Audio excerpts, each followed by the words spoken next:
is a show that focuses on the person behind the brony. I'm your host, Osaka Jack. Please sit back and relax as we talk to this week's guest brony. Hello, everyone, and welcome to Into the Spotlight. This is your host, Osaka Jack. With me today, I have someone who you probably should know pretty soon, Mr. GabuEx. Hello, how are you? I'm good. How are you doing? Not too shabby. Still hot here. I'm looking forward to winter. Aren't we all? Yeah. Honestly, I would have enjoyed the episode so much had it been summer wrap-up. I would have been applauding, standing up in my chair, screaming and hollering. Yep. Well, soon enough. 2 months. 3. 2. Yeah. Long time. Yeah, too long. I've got my collection of 10 sweat towels, so I'm okay. One to go to work, one to come back. Well, suppose whatever works. Well, if anybody is not familiar with you, can you give a little hint of what you do? Or what you have done up until this point? Well, the main thing that people will know me for is the creative director on My Little Investigations, a Ace Attorney inspired pony fan game that's kind of a puzzle logic game where you have to examine evidence and interrogate witnesses and solve crimes and stuff like that. Basically, I do a lot of things on that. I do most of the script writing, most of the main script writing at least. Mm-hmm. I do like the story planning. I do programming. I'm the webmaster for our website, and just in general, keep things running on the creative front. So basically just lazing around, not doing much, right? Yeah, more or less. Yeah, I sort of handle the big picture stuff for the cases, and my partner in crime, Zeus Assassin, handles the more day-to-day stuff in terms of team management, coordination, keeping things on schedule, stuff like that. I gotcha. Okay. How did you get started with the idea of this game? Well, the full version of that is basically before I got into My Little Investigations, I did pony videos. Like I did trailers, Okay. I did some music videos. Oh, okay. And I had this idea I had this idea to basically tell this textual story set to the track "Dancing Mad," which is the final boss track from Final Fantasy VI. Okay. But that kind of fell through. But then I started thinking of the whole textual story thing, and something reminded me of Ace Attorney, and I can't remember exactly what it was. But basically, the more I started thinking about, was it perchance around the time that the mystery on the Friendship Express came out?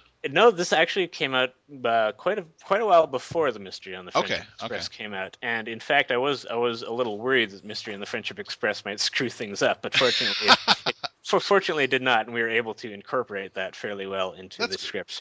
Yeah, but anyway, basically, I was started thinking about.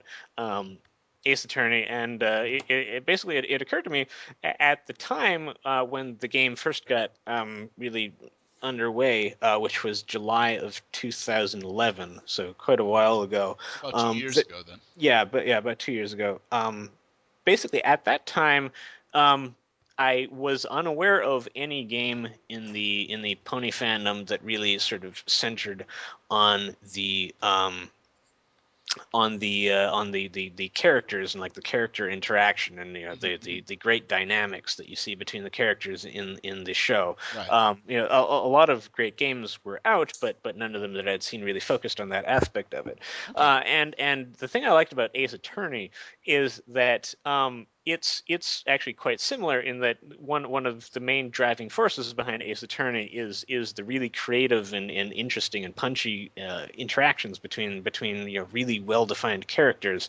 Right. That sets a lot of the plot and humor and drama in motion. Sure. So really, the more I thought about it, the more the two seemed like they went together really well, because basically in the Ace Attorney format, it gave a really good way to sort of delve really, really deep into a very small sliver of Equestria, and really Sure. give the players like immersive experience to make it feel like they're in Equestria and they're interacting with people, or not people, ponies in Equestria, and so forth.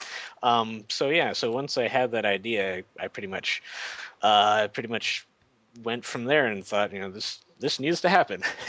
and I wasn't actually expecting it to be anywhere near as big as it was. But when I had finally gotten something to show, I basically just recorded a YouTube video of it and I sent it off to Equestria Daily.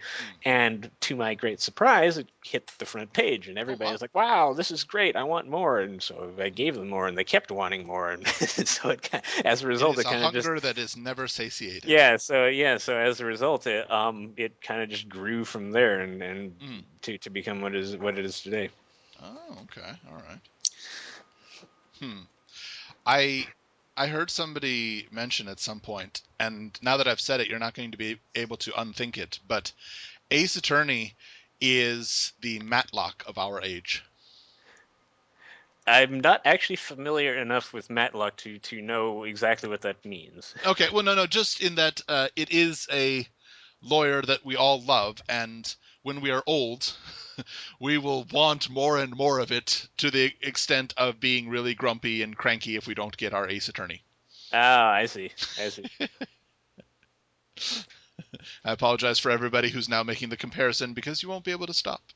Now you'll forever see him as Ace Matlock. I'm okay with this. When you started, it was just you. How soon before other people were brought on? The very first person that I started interacting with was Zeus Assassin, who contacted me in August, I believe. Okay. He saw some of the YouTube videos that I'd been putting up. And he had, I believe, some ideas for case ideas or some gameplay ideas. Sure. Actually, the gameplay ideas might have come after we started talking, but basically he had ideas. So we started talking, and basically we played off of each other really, really well, in the sense that up until the point where I talked to him, I sort of had vague ideas for things that I wanted to do in cases, but Right. I had no real way of fleshing them out. Whereas when I started talking with him, we were really able to sort of bounce ideas off of each other, and it made it a lot easier to really flesh out ideas into a much more fuller case. Sure. And I remember after we had finally worked out all the kinks for my idea for the first case, that was really a magical moment, because at that point I realized, wow, this actually is going to work for a real full game.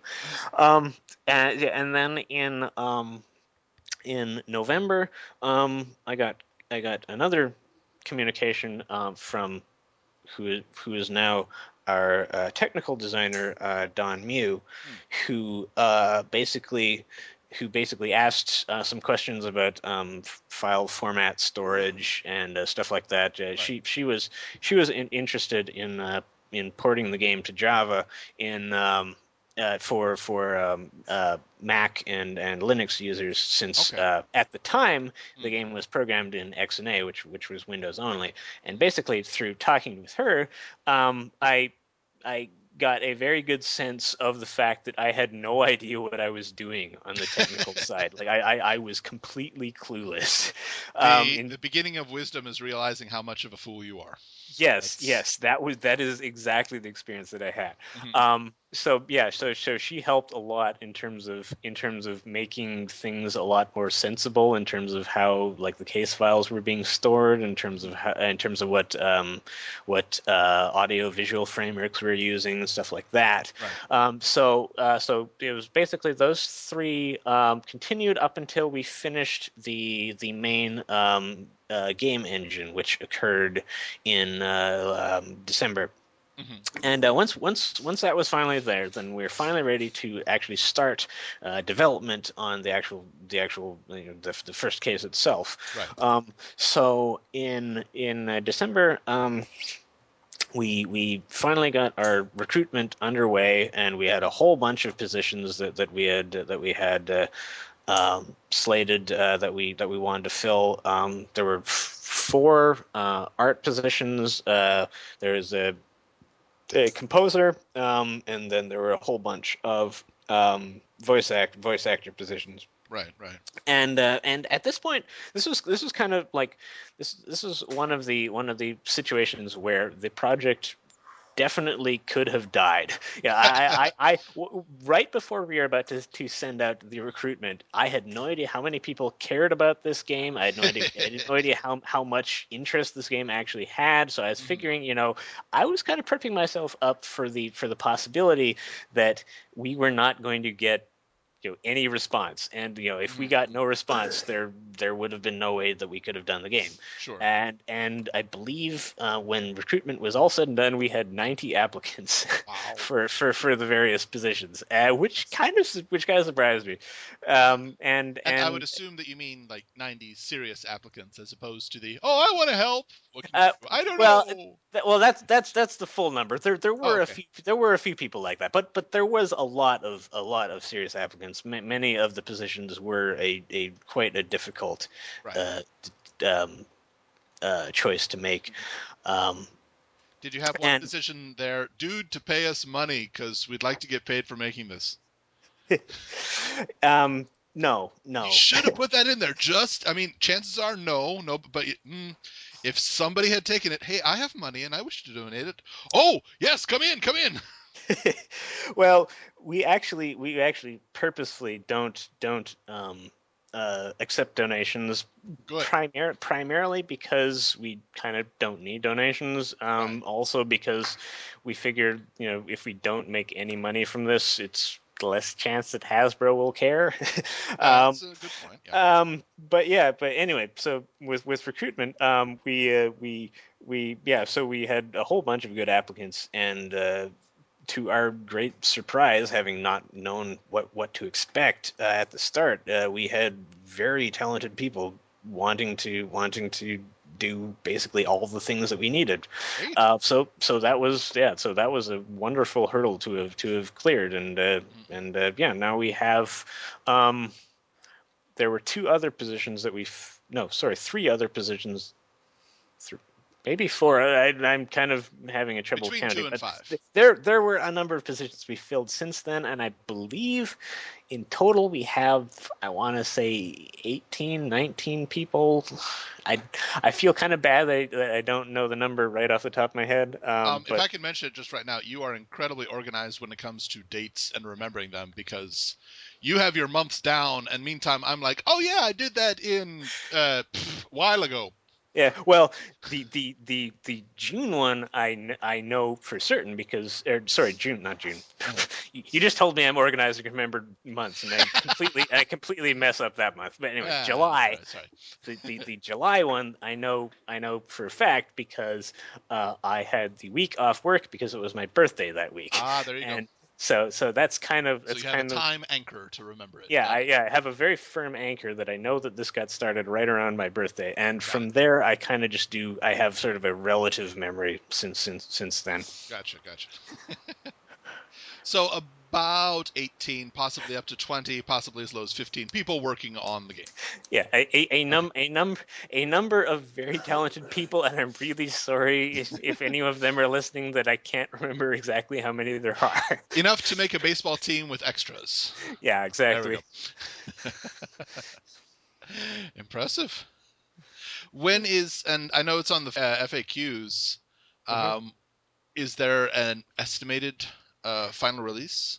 We at present we are hoping to have it done sometime in August. Okay. However, we got burned pretty bad last time we set a exact date. Right. So we're kind of not wanting to commit to an exact date. I can understand this. Sure. Our very first demo that we released, which was way back in May of 2012, I believe. Okay. We a week before we released a video that got put on Equestria Daily that said demo coming May 5th, and the demo wasn't ready yet, but we figured, oh well, we can get it done at that time, and technical difficulties started happening, and I literally had to stay up for 39 hours straight to get the final demo ready, with about 1 hour to spare on May 5th. Wow. So that's basically something that I'd kind of like to avoid.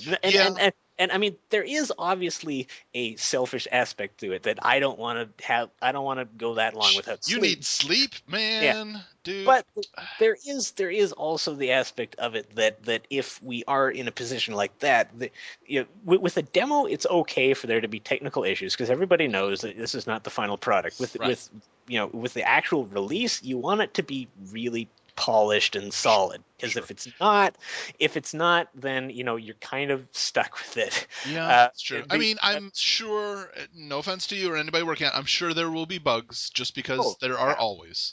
Yeah, absolutely. And I mean, if there are bugs, I mean, those can be fixed, but I kind of want to get away from the mentality of, oh well, we can patch it, so herp derp whatever.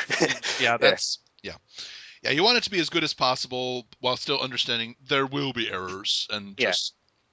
Yeah, basically at the point that we're at, we are very close to having the content be done in terms of having everything implemented, and then once that's done, then we're going to have some as rigorous playtesting as possible, where we'll get in people who haven't played the game, and we'll give it to them and have them basically tell them, hey, go out there and break this. And I'm very, very sure that you're going to get, if not already, a lot of people volunteering for that.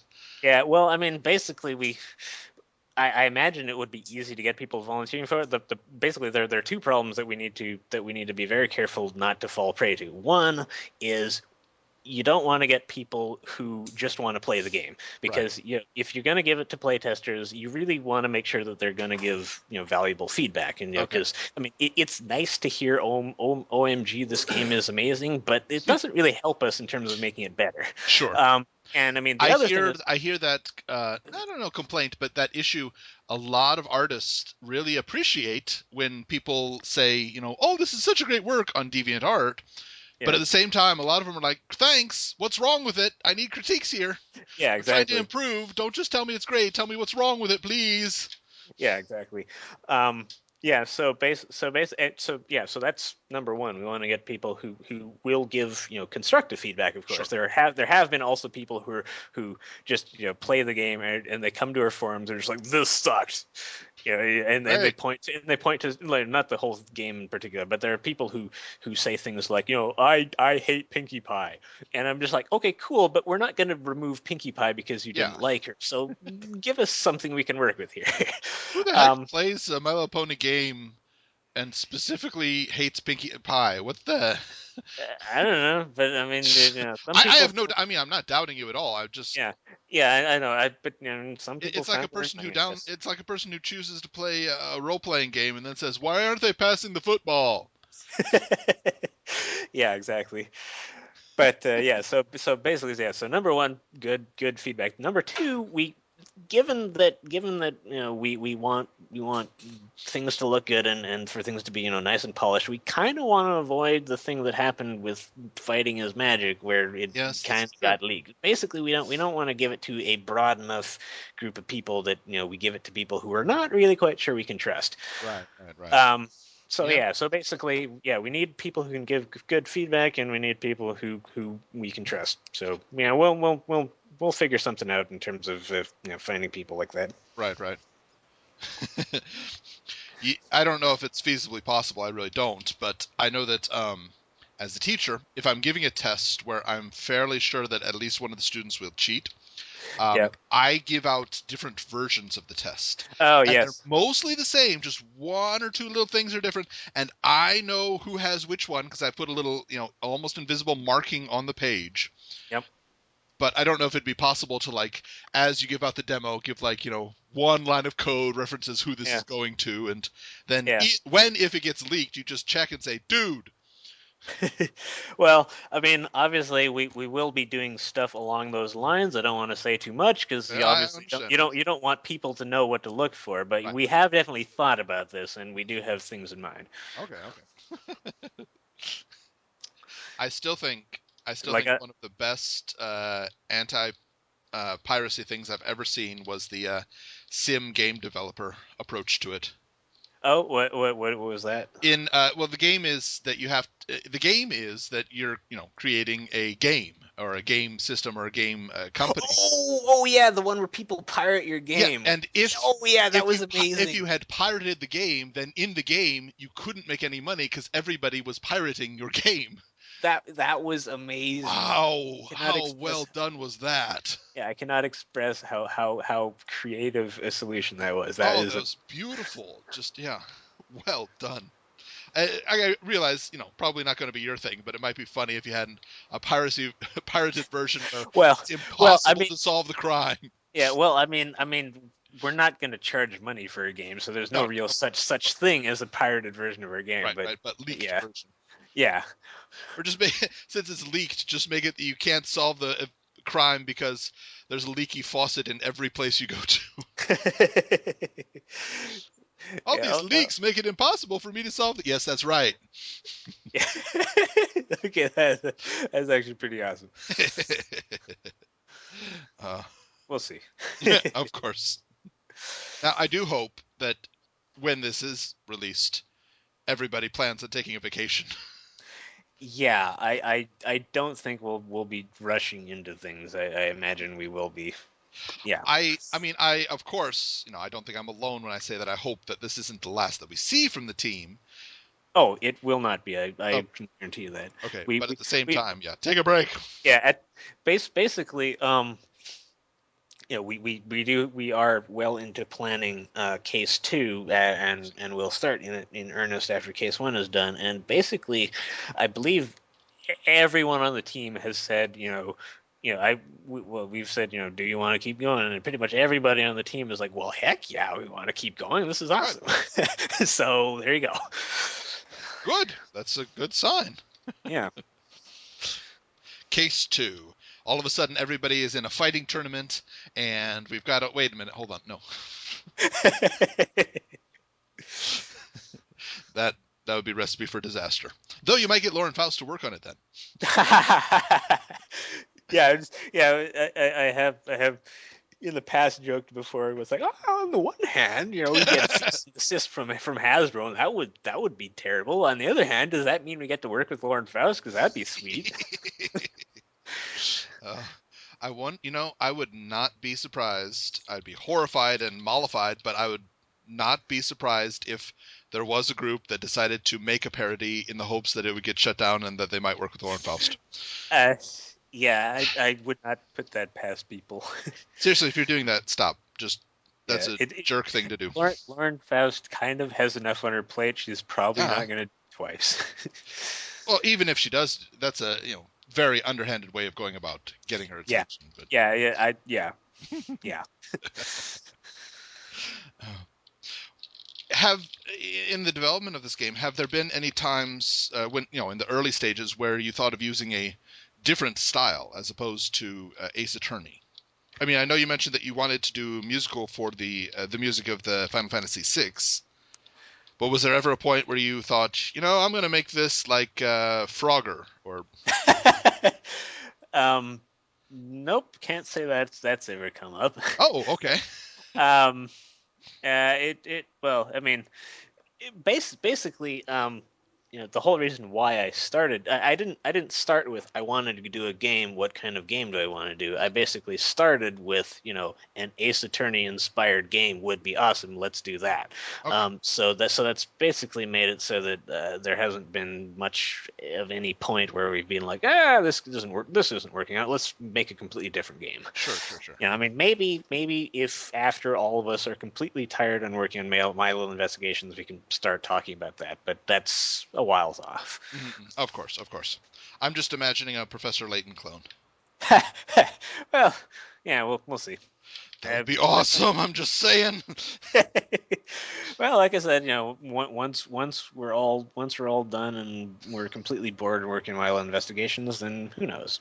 I mean, we the in having worked on this for as long as we have, I don't think I'm going out on a limb on saying that we've kind of developed into more of a sort of a community among the developers than Sure. just people working on a game. Oh yeah. So I mean, I'm pretty sure that even after Milo Investigations is completely done, we're all going to be friends and talking with each other. So I mean, Good. who knows? Maybe we'll work on another game together. Who That would be knows? awesome.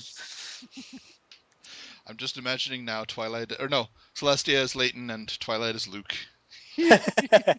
Okay, that is actually pretty awesome. Yeah. Coming up with that many puzzles, that might be, a little harder, but it would be cool. Okay. Yep. Yeah, I'm not quite sure how we could come up with like 120 all pony related puzzles. That might be tricky. Yeah. I think you could do it. I think it can be done, definitely.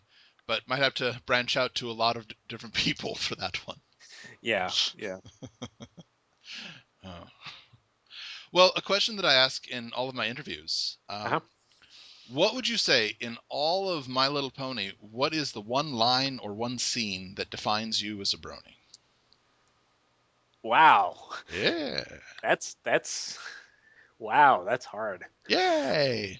Um Rather proud of this question. that defines me as a brony. Yeah. Um well, there's one scene that immediately comes to mind, and That's probably the answer then, yeah. failing any better, I'm probably just going to go with that one. Okay. So bit of background before I Sure. describe the scene.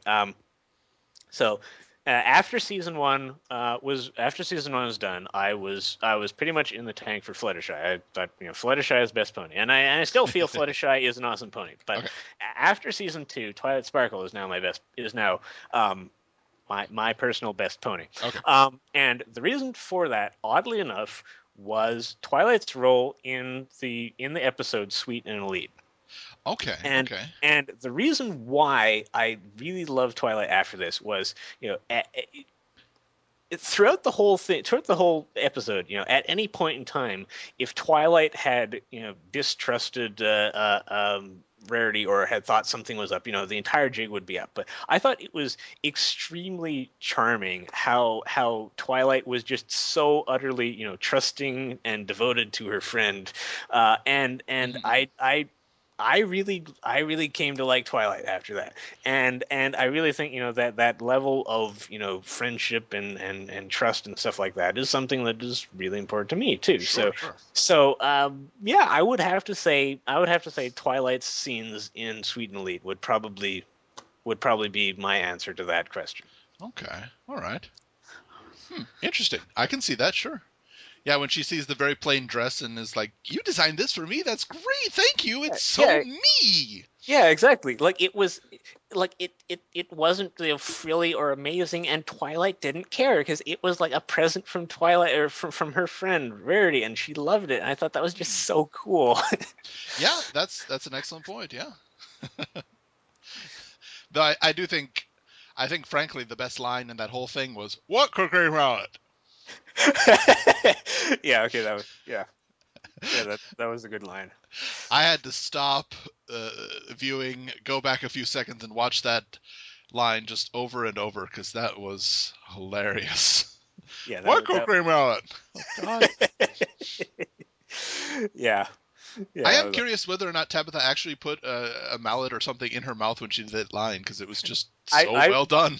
I have heard many stories of voice actors doing all kinds of crazy things to get truly in character for many things, like Mm-hmm. like doing like jumping jacks or running in place or something like that to get like legitimately tired out before they do a scene where their character is tired out. So I can see it, sure. I would absolutely not be surprised if she had like shoved some stick in her mouth or something like that before doing that line.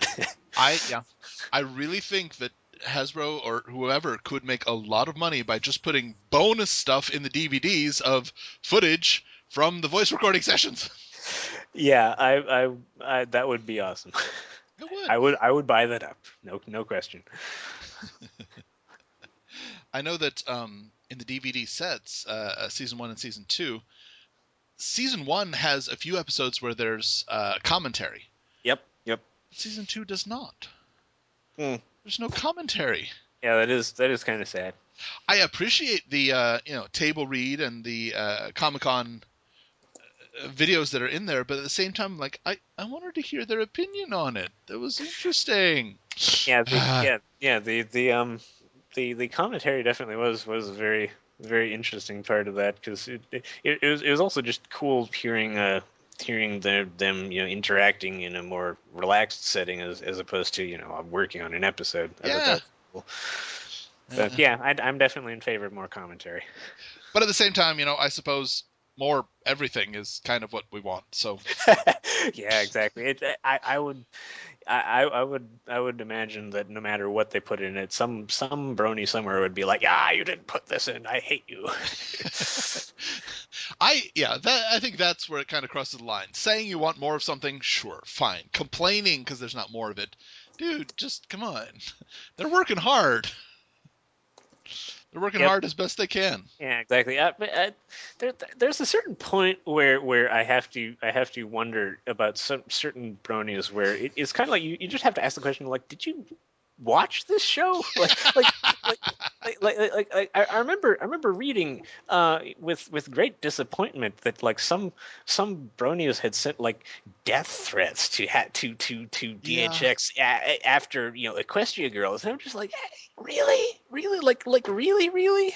Like Yeah. I don't understand how you can go from watching a show about cartoon ponies who learn about friendship to sending death threats to their creator because you just didn't like what they give you. Yeah, that's taking things a lot too far. It just Yeah.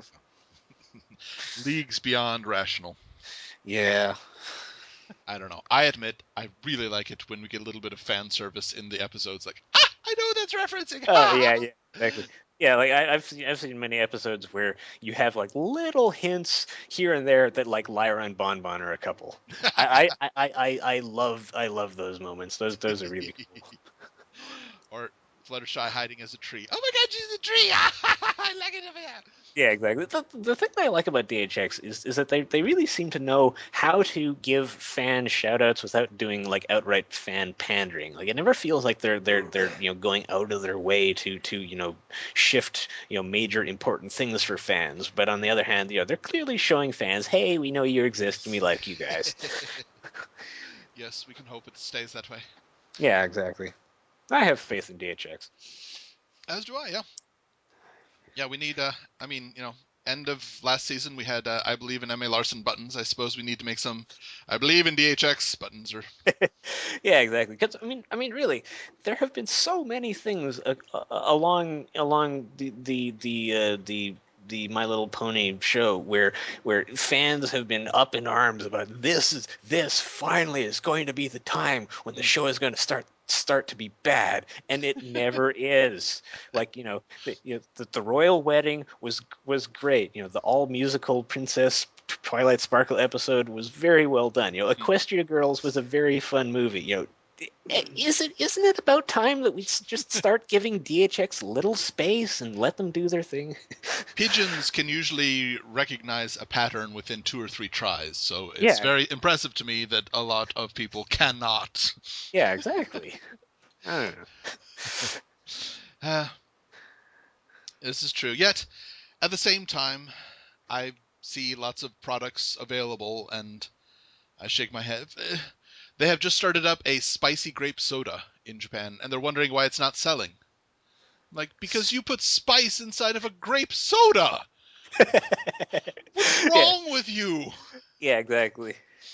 Yeah, they're yeah, as much as I have faith in DHX, I can't really say the same for Hasbro's toy division, who are basically the masters of just not quite getting it. Uh, Like it. I mean, it'd be one thing to. I mean, I can appreciate the fact that they're just doing a job. They don't have to know the show. But I saw an item on the shelf in a Toys R Us that was a Princess Cadence doll, and on the bottom bar there was a picture of Pinkie Pie next to the words Princess Cadence, and I'm just like, this is impressively bad. Like, come on. Frankly, for me, two things would completely rectify any Hasbro doubt that I have. The first, making a shining armor doll that is as equally well done as the Talking Princess Cadence doll. I mean, she's getting married. She's really excited about being married. She has a wedding dress, and there is nothing she can marry. It's just the bride. That is a good point. Yeah, I have no problem at all with her being bride, even fancy and excited about the wedding, singing wedding songs when you push the button. Fine, that's okay. But what is she marrying? Yeah, exactly. Yeah, I do have to give them credit that there is a Shining Armor blind bag. I do have to give them credit on that. Granted, yes, But yes. but yes, I absolutely hear what you're saying. The larger things do tend to be much more girl focused. I mean, I understand that the game, not the game, the cartoon was made as a show for little girls. I Sure. completely understand that. But I mean, I think you kind of have to go back to what Lauren Faust said and just plead with them. Hasbro, give girls a little credit here. Yeah. You don't have to make everything pink or for girls to like it. You don't have to make everything really really girly. You can release a male plush and girls probably will still like it. It's in the show. They're going to like it. I guarantee. I mean, if you put out a Discord plush or Discord yeah, little brushable, oh my yeah, goodness, do you know how well that would sell? yeah. Just a long beard that you can brush. I want this now. Holy, yeah, I want a Discord brushable. a brushable Discord would be awesome. But even Mattel, who makes Barbie, puts out a love interest for Barbie. There's a Ken doll. True. Why is there not a Shining Armor to go with Princess Cadence? It just makes no sense. Or a Big Mac. Give us a brushable Big Mac. Yeah. But the second thing, and I'm sorry, but until they do this, I'm still going to be sighing. Give Applejack a brown hat. Yes. Please. Yes. Yeah, I guess there's somebody talking into the ear of someone in marketing saying girls don't like cowboy hats, but I mean, come on, you okayed it for the show. There are some. I know at least one of the toys has a aqua blue cowboy hat. I'm like, Yeah. what? Yeah, it's kind of like you were so close. Yeah. We're so close. Why couldn't it just be brown? I still tweet at them Yeah. often. I want Stetson to make an Yeah. Applejack hat. Yeah, And I exactly. don't think they take me seriously, but no, I'm very serious. Stetson, if you make an Applejack hat, I will purchase this. It will be Yeah. my only cowboy hat ever, but I will wear it and love it. Yep. But well, I know that you were at Everfree Northwest. Are there any other conventions that you'll be attending this year or this season? Probably not. The primary reason why I attended Everfree Northwest was because it is literally about a 20-minute drive away from where I live. Nice, very convenient. So basically, I had very little excuse not to attend it. Very true. I see. But I mean, I mean, if I personally cannot justify traveling all the way across the country just for a weekend to visit a pony convention. I'm perfectly understandable and do not judge anyone who does that. I just personally can't really work that up. I'm curious to what you think of me traveling internationally across the Pacific Ocean for a weekend. Like I said, I absolutely do not judge for 1 second. And if that makes someone happy, by all means, go do that. I just personally, it would probably not make up for like the $800 ish. Keep going. Yeah. Higher. Much higher. Well, no, I mean, for me, if I was visiting Oh, like for Brony, you it costs that yeah, much. Okay, yes, yeah, I understand. Yeah. I have traveled to Hawaii, and I know that Japan is like that again. So I Yep. can only guess what the price of airfare from Japan is. Well, for me, there was an added stress in that the credit card that I used to get the hotel room, it's a Japanese credit card debit card, so it takes money directly out of my account. Okay. That's fine, no problem whatsoever, and I can budget as much as I want, but my account is in Japanese yen, and the hotel is American dollars. Oh yeah. When I was at the convention, if either economy had taken a sharp turn, I wouldn't have had enough in my account to cover it. I accounted for, a good 5-10% shift, but if something major had happened, Yeah. I would have been stranded there. I would have been like, I can't pay.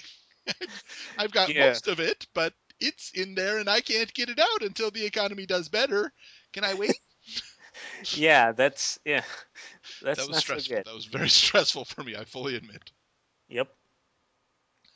Well. I mean, I guess all's well that ends well. True. Yes. It was within $20, but yes, it was. Oh wow. Okay. Yeah, the economy did take a sharp turn when I was there, but not sharp. My budgeting did cover it barely. All right. Well, you were a very smart man then. I was lucky man. Yep. uh, well, everybody, we have been talking with GabuEx, sorry. GabuEx. GabuEx. Damn it, I Don't even worry. put pronunciation up there. Don't worry. I forgive you. All right, GabuEx. Everybody, look for My Little Investigator coming out sometime soon, possibly August, but we don't know.